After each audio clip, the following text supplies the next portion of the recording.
Alright, there for this one I do as a commentary and as a real attempt, so I'll try to explain as I play. Alright, so of course the first game is bumper balls. This one can go either way. It's like 20% movement and 80% RNG. The best play that I know is to maneuver all the CPUs to the top right or bottom right of the area and use the hills to bump them in. When starting out, you can just work by numbers, just ganging on someone and then push them in like I just did with the DK right there. And then use others to bounce into you, to bounce into opponents on the edge. And then lead them to the edge right here, using the hills to gain momentum and then knock them in. The next one is roll call. This one is pretty simple. It's just a simple counting game. You just count the toads and then you win. The numbers can be anywhere between 18 and 26 for toads, or at least for the hard coaster. Why such a classy outfit? This is what I used to wear on streams back in the day, but because of movement and stuff, I had to reduce effort into the stream. But now I'm back, better than ever, back into the regular uniform for my streams. I've always been a dapper lad, but I didn't have the suit to prove it. Alright, and that's how you do roll call. Next is tile driver. This one's pretty simple. You just flip over tiles to match the pattern. For this one, it's going to be a boo on a blue background. If you're unlucky, you only get one tile pre-flipped to blue. If you're somewhat lucky, you get 3 or 4. Most of the times, they'll give you average, which is just 3 pre-flipped tiles, so you have to flip the rest. And one of the great strats for this game is instead of doing a ground pound, you can do a quick pound, which is just the quickest inputs for a ground pound, so you don't waste time setting up a normal ground pound. You do a quick pound by quickly pressing A and then Z. You raise off very little from the ground and then flip. So instead of doing a ground pound, it's a quick pound. Alright, slot Cod Derby. This one's pretty simple. You just race around a track that looks like a giant dick and balls. For this one, all the strats lie in not drifting out or spinning out, and that happens on those tight curves around the balls. For that one, you just have to ease up on the gas. So you slow down to not spin out, but not so slow that you actually fall behind on the race. And you do that by like jostling the control stick like this. So full tilt around the turn, ease up, go, and you keep on going. Keep on going, keep on going, keep on going, ease up, go, and you keep on going, ease up, go, and you keep on going. If you're playing on N64 resolution, it's too fuzzy to tell what the characters are doing, so at best, do at least 2 to 3 let goes. No, I bought this suit at Ross. Alright, next game is Cake Factory. This one's pretty simple as well. It's all about really timing on this one. Timing is the key for this. So if you're on the strawberry side, you have to wait for your character to put the cake down and then put the strawberry. This one's all about time to make sure you pick up the strawberry, because if you miss time a strawberry pickup, you like fall out and then have like a slight seizure. So, and if there's no cake on the podium when it's there, just hold on to A until the cake is placed there and then place the strawberry. Alright, next one is, I think, Destruction Duet. I changed the title on the split, so it's kind of hard to tell. This one, you and your partner destroy a statue of Bowser as fast as possible. Whoever destroys it first wins. And the most damaging move is the jump kick. And that one is AB or AZ. You're talking to a master of his craft, exactly. And for this one, just like the ground pounds turning into quick pounds, you want to do quick jump kicks. And I do that by doing AB really fast. See? And if you're good, you destroy the statue on the 43-second mark. Decent is 42nd to 41st second mark. Alright, next one is Bloon Burst. This one's pretty simple. You simply pump up a Bowser balloon to blow it up. First one to blow it up wins. This one is all about timing as well. A, pumps it. B, refuels the pump. That one's entirely timing based. As soon as the needle hits the other side, you hit the other button. And you always do full pumps. 20 seconds is the time you want to aim for. There's a way to get 21 seconds, but that requires a half pump strat. And I have no idea how to do that. I like how amped you are to show. Yeah, I kind of like showing off, especially when I know I'm good at this and I know how to explain it and do everything. So, our next one is Looney Lumberjacks. You basically saw off a piece of wood as fast as possible. This one is just AB. And it lets you know which ones you have to press because it displays it above you. This one is about timing. You can't go too fast, otherwise you'll cut less of the wood. And you just figure that out by making sure that it's all about feel really on that one. You can't go too fast, or you won't cut deep enough, and you can't go too slow. It's all about keeping an even pace back and forth, back to forth. Alright, next one is Speed Hockey. This one, it's all about angles and RNG, man. I have no strats. I used to have a strat called MOG, the Mad Lad Lazy Gambit, but that one sometimes proved ineffective. Don't let the puck go at too sharp of angles. Let the angles be a little bit wider, and that's how you do speed hockey. Alright, for crane game, you just simply pick up dolls of the CPUs and drop them to the pipe as fast as possible. The best case scenario is that all 3 of the dolls are as close to the pipe as possible. If they're further away, then you have to pick up additional time tokens. Okay, this one, best case scenario, all 3 of them are as close as possible to the pipe. So you can pick up all of them without additional time tokens. And you just mash A to hold on to them, and then drop into the pipe. Alright, look away. This is the first minigame that doesn't really require, and fuck, it's getting hot in here, the use of pause buffering. And what that basically is that you pause the game to see where their heads are going to be at, so you can go in that direction. And at best, you only have to do 1 pause buffer. If you're really unsure, then you can do 2 pause buffers. But 3 stars loaded, pause, down. Once the 3 stars fill up, wait for a 1 second beat, pause and see where they're going, and then you can tilt your head that way. Pause, 1, left. Alright, and that's how you do look away. Some people can do it without pause buffering, but I'm not that guy. Alright, arch arrival, this one's pretty simple. You just, shoot the arrow, hit the target. Best case scenario is that the CPUs would be trapped between the 2 other NPCs. So they'll hold them in position, so you can just hit them pretty easily. Like Peach right here. Peach is stuck between Bowser Jr. and Toad. And you miss. So you bring out another one, and then you hit him. And the other CPUs will trap the other ones, so hit Mario and then Wario. Alright, next one is bowl over. This one you throw a tortoise shell, hit some pins. This one's all about configuration as well, just like with crane game. Depending on the layout, it depends how easy the throw is going to be. For this one, it's kind of easy. You have to wait for Peach to move over to the right side, and you want to keep your ball on the left side because the pins are going to know to jump over to the right to left side if your pin is going over too much to the right. So keep your ball on the left side, and when all of them are aligned to the right, then hard turn right to knock over all the pins. Alright, next one is Toad in the Box. This one can also use pause buffering, but best case scenario, you only have to use it on the last 2 boxes. The boxes are rotating, and you want to hit them when the box is facing the Toad side of the box. So it's Toad side, you hit the box. Toad side, hit the box. And sometimes you can get early cycles, like this one. So you don't have to wait for it to turn over again. And pause, Toad side. And pause, Toad side. And that's how you do it. Tipsy Tourney, this one can be slightly difficult because of the different control scheme that they give you. Immediately go... Oh no, this is a different one. Okay, fuck. This one, I always do this pattern. Bottom right, go bottom left, then top left, and then top right. Go down halfway, bring it back around, miss all the tiles, alright, and then recover somehow with impromptu strats that you just developed right now, and then clear all the tiles. And that's how you do it. My baby is watching, she likes your suit. Nice. Tell her I said thank you. Okay, totem pole pound. This one you just do full ground pounds. You can't do quick pounds or else you won't have enough power to bring it down. So jump up high and then ground pound. The only time save here is quickly getting back into a ground pound. Like when the standing animation finally finishes, then you quickly go into a ground pound.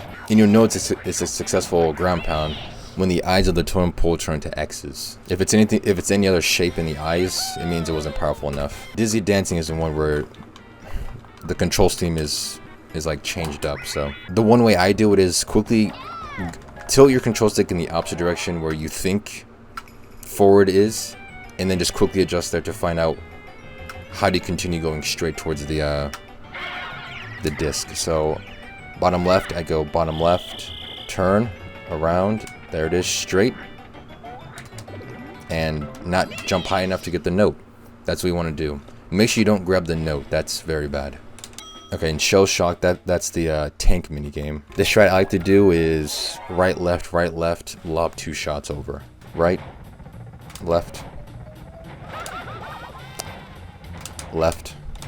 miss, and then lob a shot over. And then just hit him.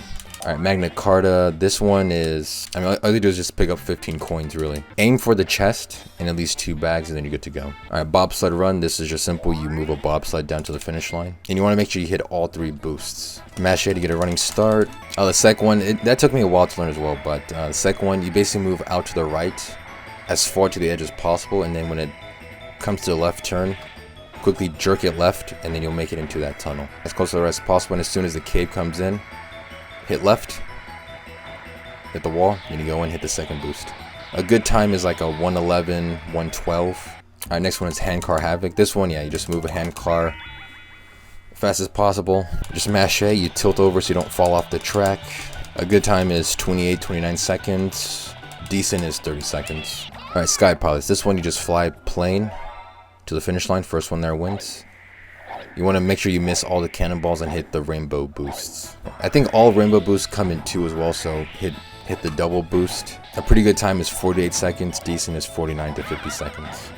Alright, torpedo targets. This one is just, yeah, hit the most amount of targets. Don't let the other team hit more. It was also sucking because I didn't realize I can actually maneuver the target or the torpedo around to hit the target.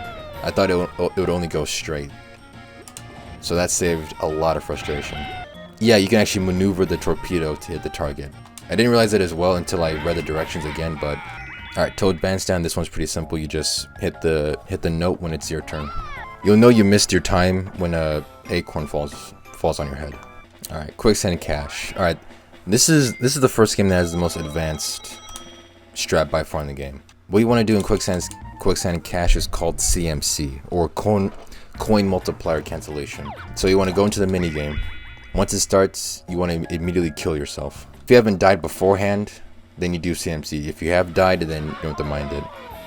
So you die once to kill off the coin multiplier, and then you jump back in and collect 15 coins. I'm pretty sure Silo Simon told me about this strat. I'm the one who just gave it the name CMC. And you want to kill off the coin multiplier because it gives you words. It makes you spend less time trying to count all the coins at the end of the minigame, so you have more time to actually do the minigames. It saves time, but you have to survive the rest of the run to know how much time save there was. Alright, next one is Lights Out. This one you just run around, don't get hit by the hammer. Alright, Shock, Drop, and Roll. This one you just try to run on a little wheel thing and not fall off. There's a couple ways to do this, but the safest, or at least the one I do, is that I just constantly jump to stay on top. And all you have to do is slightly change your direction forward or backwards to stay on top of the changing wheel spin.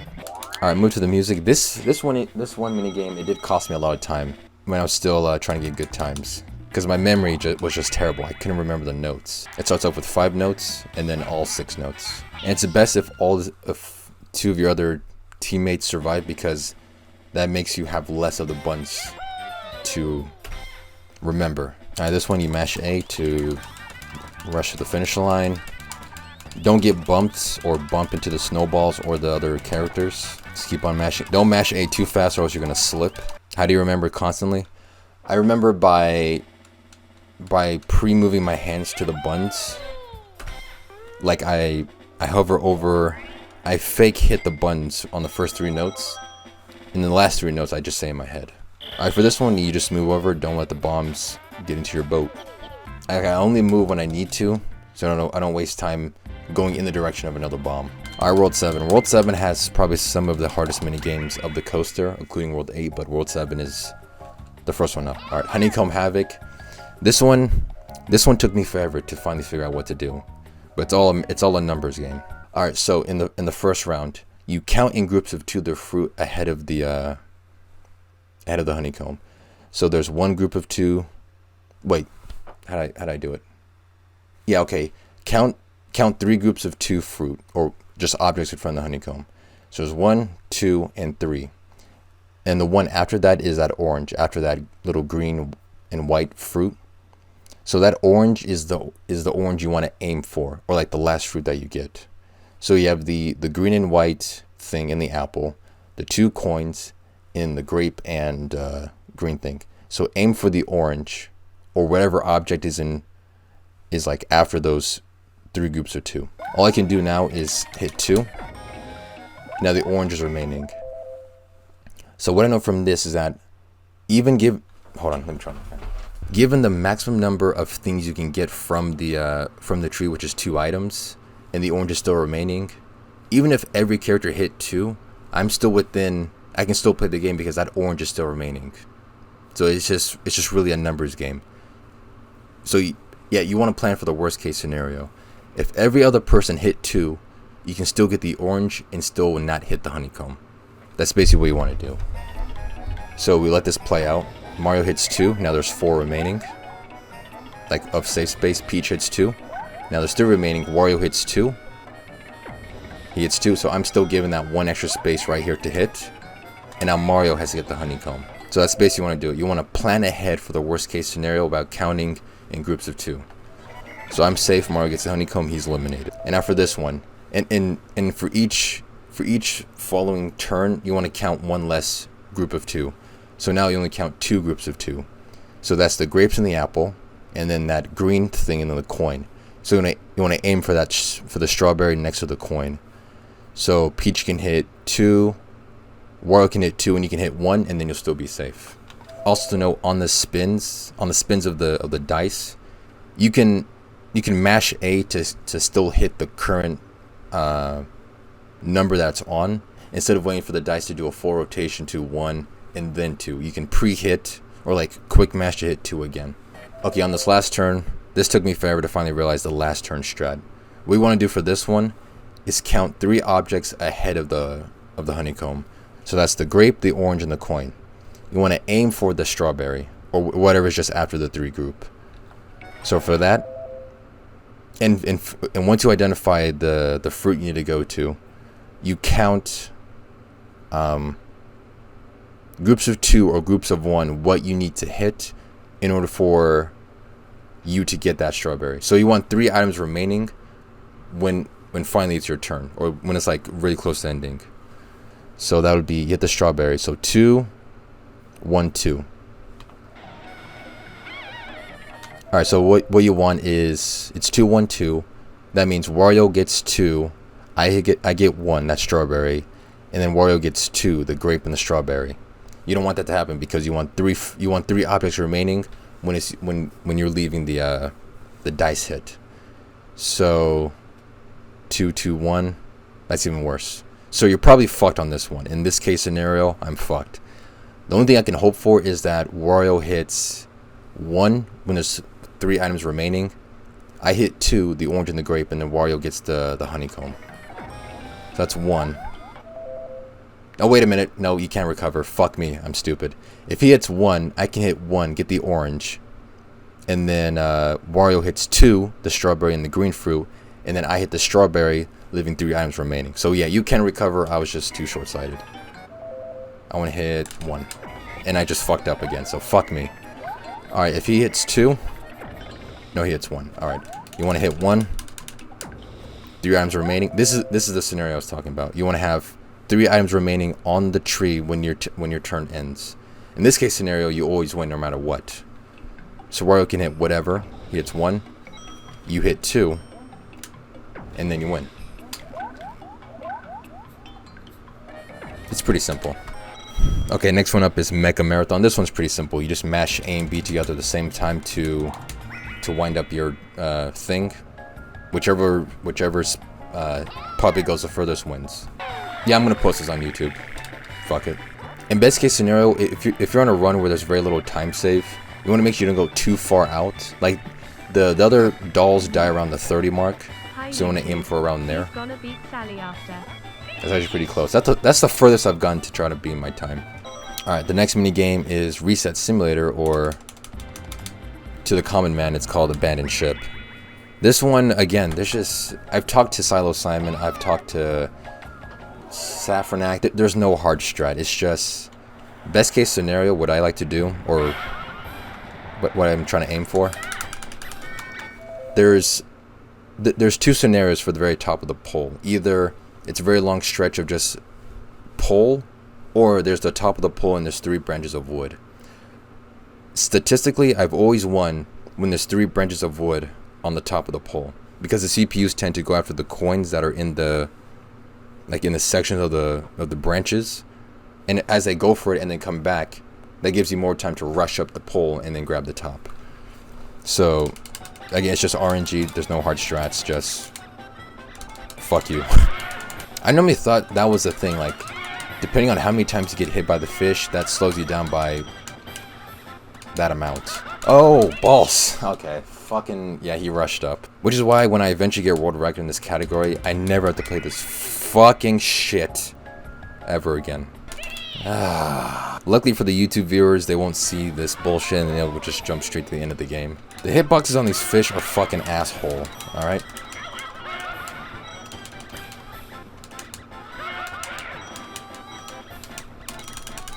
Alright, finally. You finally beat abandoned ship, you move on to hot jump rope. This game used to fuck with me because when the flames are spinning the rope, they change speed sometimes. It's either very slow, medium slow, or super fast. So you have to, that's why I tell people I can't look at chat when I play this game, because you have to focus on the speed of the rope when it goes. It's pretty easy on the first like 10 or 5 turns, I think. I think the best place to look is a little bit after the jump, like when the rope passes underneath you and a little bit ahead. Look there to see changes in the rope speed, and then you know when to jump or when not to jump. Skateboard Scamper, this one you just ride a skateboard to the very end by also by jumping over rising platforms. You can save some time by jumping on the up ramp, or like when it goes uphill, to be a little bit ahead. When you start, you mash, there's one rising platform, jump right up there. Like when you're going up on the ramp, you're a little bit ahead if you jump up. You jump twice, fall down, jump at the bottom, a little bit ahead, jump at the bottom, a little bit ahead, jump once, jump twice, jump once. Don't jump this one, and then you're ahead. That's very important. Don't jump on the last platform, because the others will, and then they'll be a little bit behind. Thanks for sending over 5 weebs to my stream, Smith Pat. That was very helpful of you, man. The best case scenario for this game is that if you spawn as the middle 2 characters. If you're in the position of Peach or Mario, that would be best, since you don't have to move like anywhere. You can just go straight, because obstacles on the ends, the obstacles of this course tend to be on the ends, and the moving platforms will most likely not be available when you get to them at the edges. So if you're in the middle where Peach and Mario are, that's very good. But if you're where I am at, or DK is, you want to slowly move yourself towards the middle at each jump. So when you're in a jump, slightly don't fuck. But when you're at a jump, slightly move your control stick towards the direction of the middle. Just like that. You want to slowly move your way towards them, and then conquer the middle, push Mario off, and now you're in the middle. On the backwards treadmills, jump a little bit early to gain a little boost, and that's how you beat that. Alright, next one is Deep Sea Salvage. This one is pretty simple. You just collect 15, any number of coins plus 2 bags, or just get 3 bags, and then you're good to go. And this one, the thing about World 8 is that the minigames become difficult as you understand them more, like paradoxically. Dollar, what's the gas price in the Vatican? There's no gas. Everyone has bikes and electric scooters. Alright, Shy Guy says this one's RNG based, but what I like to do in terms of actual performance, what I like to do for Shy Guy Says, because a lot of these flag races are time based, I keep my thumb in the middle of the B and A button, like in that middle seam. So depending on if the selection is very fast or very slow, or most likely in this case very fast, I can just lean over one way or the other to B or to A. Like instead of having my thumb like off the button and then possibly mishitting A or B, just keep it in the middle so I can quick hit B or A. The best case scenario, you just have to wait for the CPUs to die out. It could be either great time save or great time loss. And one of the things to look out for also is that the Shy Guy here can either do a 1 fake or a 2 fake, which is that he'll raise 1 flag but then quickly switch to another, or he'll raise 1 flag, fake out, switch to another, fake out again, and then switch back to another flag. It could be the same flag too, like he'll do a pump fake out. So you gotta watch out for both of those, either a 1 fake or a 2 fake. And see that one's a 1 fake. Peach fell for it, you dumb bitch. Also the speed at which the Shy Guy will show the flag changes, so more times than not you will lose a couple seconds on this one, because it's just it works out to averages. Alright, the strat for this one. Okay, say you're moving immediately. In the first couple of games, or the first couple seconds of this game, the chain chomp will not blow the bubble past this line I'm on right now. I'm not sure if you can see that, Tom, but like this line right here, 1, 2, 3, 4. 4 squares away from the door on that line, the bubble will not pop, assuming you're moving immediately as the game starts, unlike what I just did. So that's like your safe area. As soon as you pass that square, that bubble will burst either on one inflate or 2 inflates. So I'm past the safe zone right now. Keep on going. And it popped on the first inflate. And the best way to not be debated by that sudden inflate and maybe pop, or sudden inflate and then pop, is to always go back into the barrel on that inflate, just to play it safe. Another just small thing is, once you hit the button, only hit the button on the edge, and then quickly move back. You save a little bit of seconds by not going all the way on the button and then going back. So just hit the corner of the button. As soon as you see the door move up, quickly move back. There's 2 ways to play Hexagon Heat. The safe way and then the non-pussy way. The safe way to play is just move around, jump on the correct... no, wait, there's 3 ways to play it. There's the pussy way, there's the non-pussy way, and then there's the Giga Chad way to play. Alright? So the pussy way to play it is just... wait, move around, jump onto the platform, and then you're safe. The non-pussy way to play is called the ground pound strat, which is as the other platforms are rising, back into the rest position, ground pound on one opponent to stun them, make your way to the platform so they die just by it lowering into lava.